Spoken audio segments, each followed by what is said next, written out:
পদ্মায় তীব্র স্রোত ও ঘাট সংকটের কারণে দৌলতদিয়া পাটুরিয়া রুটে ফেরি চলাচল ব্যাহত হচ্ছে। ঘাট এলাকায় তৈরি হচ্ছে যানজট, ভোগান্তিতে পড়েছেন যাত্রী ও পরিবহন শ্রমিকরা। যদিও কর্তৃপক্ষ বলছে ঘাট সংকটের সমাধানে কাজ চলছে।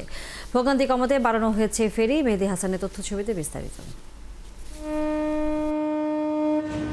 পদ্মা সেতু চালুর পর থেকে পাটুরিয়া দৌলতদিয়া নৌপথে যানবাহনের চাপ কমেছে, কিন্তু যারা এখনো এই পথ ব্যবহার করেন তাদের ভোগান্তি কমেনি। এলাকার লোকজন বলছেন ঘাট পার হয়ে তাদের জন্য ঢাকা যাওয়া সহজ, কিন্তু দৌলতদিয়া প্রান্তের 7টি ঘাটের মধ্যে 4টি এখন বন্ধ। আর 7 নম্বর ঘাটে স্রোতের কারণে ফেরি ভিড়ে না।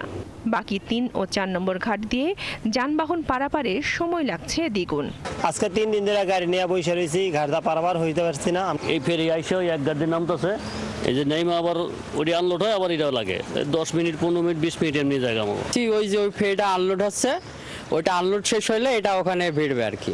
এছাড়া সীমানা জটিলতা নিয়ে ফরিদপুরের ভাঙ্গায় আন্দোলনের কারণে ফরিদপুর, ঝিনাইদহ, মাগুরা সহ বেশ কয়েকটি জেলার যানবাহন ব্যবহার করছে এই নৌপথ, যে কারণে ঘাট এলাকায় বেড়েছে যানজট। ওই পদ্মা সেতুর গাড়ি এই জায়গায় এসে মানে জ্যামটা লেগে গেছে। তাছাড়া আমাদের 2 গাড়ি চলে। পদ্মা সেতুর ওই পাশ দিয়ে যাওয়ার কথা ছিল, কিন্তু এখন শুনলাম যে ওইখানে আপনার আসন এর সীমানা নিয়ে ঝামেলা, এই জন্য আমারও খুব জরুরি কাজ, এই জন্য এদিক দিয়ে যাওয়া আর কি। তাই এই মুহূর্তে ভোগান্তি কমাতে বন্ধ 5টি ঘাট সংস্কারের দাবি তুলেছেন যাত্রীরা। এদিকে ঘাট কর্তৃপক্ষ বলছে স্রোতের কারণে ফেরিগুলোর ঘাটে আসতে দ্বিগুণ সময় লাগছে। আমাদের 2টি ঘাট ব্যবহার হচ্ছে, 3 নম্বর ঘাট এবং 4 নম্বর ঘাট।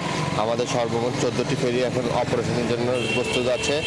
আর আমাদের তীব্র স্রোত, জানেন এটি প্রাকৃতিক কারণ, তীব্র স্রোতের কারণে আমাদের ফেরি আসতে যেতে কিছুটা সময় লাগছে। দৌলতদিয়া পাটুরিয়া নৌ রুটে বর্তমানে ছোট বড় মিলিয়ে 10টি ফেরি চলাচল করছে। বনশ্রী হালদার, 71।